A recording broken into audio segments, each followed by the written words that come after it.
તો હવારમાં નાહી ધોઈને થઈ હતી અને આ બાજુ આપણા માટે બનતા હતા રોટલા બીજા ખાઈ લીધા અને પછી નીકળી ગયા દુકાને જવા માટે. ધીસી અશ્વિન પાછળ આવેલા છે મુકેશ કાકો. પછી આપણને મળી ગયું બાઇક લઈને નીકળી જાય દુકાને જવા માટે, પણ ફાટક હતો બંધ. ફાટક ખુલી જઈને પહોંચી જાય દુકાને અને કરી લીધા માતાજીના દર્શન, દીવા અગરબત્તી કરી દીધી ને હારું મુહૂર્ત જોઈને પકડી દીધી. હાવે નહીં પણ અશ્વિનભાઈ આવી જાય ને એટલે અશ્વિનભાઈને પકડાઈ જીતે. હાવે ને આ બાજુ ઓંદડા કપ તોડી લેશે તો ચા પીવાનો.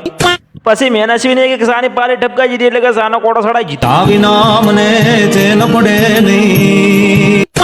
મગફળી બેઠા કિલો ખાઈ ગયો છે ને આ જોયા ફેશન શેક ને આ ફેશન આવી ફેશન તો ના હોય પાછા આ ગરીબી કે.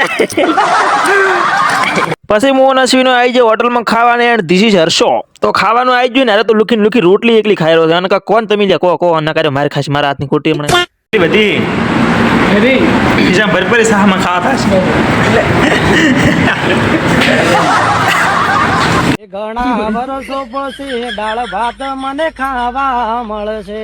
પછી મોહન આશ્રમ કાકો નીકળી જાય ઘરે જવા માટે. વસેથી લઈ લીધી શાકભાજી લઈને ઘરે જવા નીકળ્યા તો વચ્ચે થઈ ગઈ બજારમાં ટ્રાફિક ને શટર લેવા તો લઈ જાજો હો. અને આ બાજુ કેવો મસ્ત મજાનો સનસેટ નો વ્યૂ આવે રહ્યો છે, ખાલી આનંદ.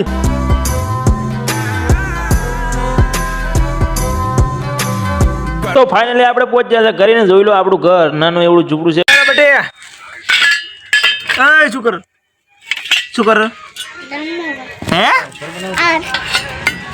તો આજનો વ્લોગ આટલા સુધી જે મળીએ કાલના વ્લોગમાં ફોલો કરી લેજો. બાય બાય, ટાટા, જય માતાજી.